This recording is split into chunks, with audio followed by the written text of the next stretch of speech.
Hello student, in previous video we have completed up to question number 3 from exercise 6.5.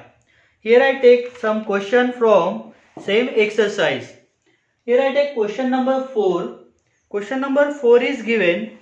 The length of the side of the triangles are given below. Which of these are right angle triangle? Now see, in this question, sides of triangles are given, their measurement it is given, their length it is given. So here we have to identify that triangle is right angle triangle or not. Okay. Here I take A example. Sides of the triangles are given by A, B, C. First side it is given 6 cm, second side it is given 8 cm and third side it is given 10 cm. Three sides of the triangle. Now among these sides, what is the longest side is here? Side C. It is given 10 cm. So what we have to do here? Remember the Pythagoras theorem. We know that in Pythagoras theorem, hypotenuse square is equal to sum of square of remaining two sides. And in right angle triangle, hypotenuse is the greatest side. Right? Therefore here I take the square of the greatest side. Okay. That is c square is equal to 10 square is equal to 100 here I get. Okay. Then we will do the sum of square of remaining two sides, that is a and b, a square plus b square. This represent the sum of square of remaining two sides of the triangle. This is equal to 6 square plus 8 square. What is a is given 6, b is given 8, 6 square plus 8 square. 36 plus 8 square is 64. Their addition is 100. Okay. Now here we get c square is equal to what? A square plus b square. It means square of greatest side is equal to sum of square of remaining two sides. It means this represent the square of hypotenuse is equal to sum of square of remaining two sides. Therefore we write by converse of Pythagoras theorem. Here we write converse of Pythagoras theorem. What is converse of Pythagoras theorem? If the square of greatest side is equal to sum of square of remaining two sides, then that triangle is the right angle triangle. Okay. Therefore, we write given triangle is right angle triangle. Okay. Same way you have to complete the remaining question of question number 4. If you will get this quantity is not equal, you have to write not equal sign. And after that we write here given triangle is not right angle triangle. Understood? Okay.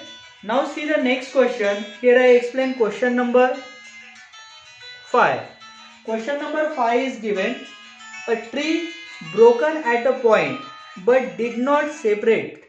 Its top touched the ground at a distance of d meter from its base.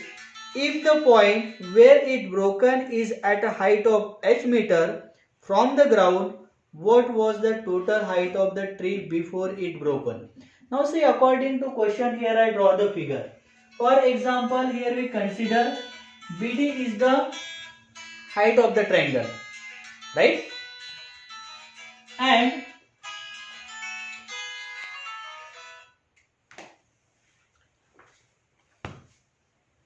BD represent the height of the triangle. Okay. Form angle with the ground, that is 90 degree. If we consider from A, it is broken and struck the ground at point C. Therefore, AD is equal to what? AC. This is the part of the tree only. Okay. It is broken from the point A and it struck the ground at point C. This D point is struck at the C.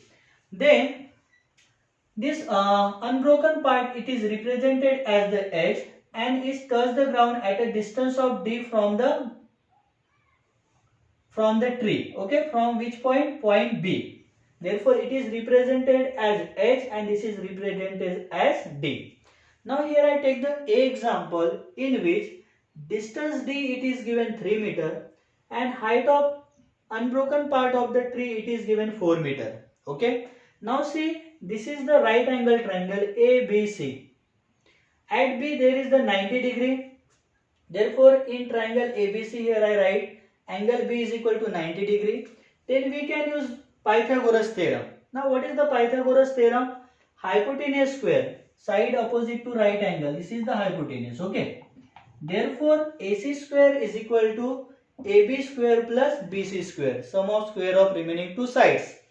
AC square as it is equal to, now what is AB here we represent as H square, plus BC is equal to what? D square. Okay. AC square is equal to, H is given 4 meter, that is 4 square, plus D distance of the tree from the base of the tree. Okay. It is given 3, that is 3 square. AC square is equal to 16 plus 9, 4 square 16, 3 square 9. AC square is equal to 25. By taking square root on both the side, we get AC is equal to 5 meter. This length is equal to what? 5 meter. And we know that broken part of the tree, that is AD and this AC, both are equal, right? Therefore, total height of the tree is equal to what? This is the sum of AB and the AD, right? This represents the height of the tree. Therefore, here I write AB plus AD is the total height of the tree. AB as it is, that is the H. AD here I write as a AC because both are equal. It is broken from the point A and it struck the ground at point C. AB is given 4. AB is equal to what? This is given 4. That is the height of the unbroken part of the tree. That is 4 meter. And AC is what here we find out, that is the 5 meter. Addition of 4 plus 5 we get the 9 meter, and this is the total height of the tree. Okay student, I hope you understand this question also. Same way you have to complete the remaining question from the question number 5. Figure is same here like that. Now number is changing here, D is given different and H is given different here. Okay, in that also you have to find out the height of the tree. Okay. Now note down your homework. Question number 4, example B and C, and from question number 5, example B and C are the homework for you. This is all for today student. Thank you for listening me. Thank you very much.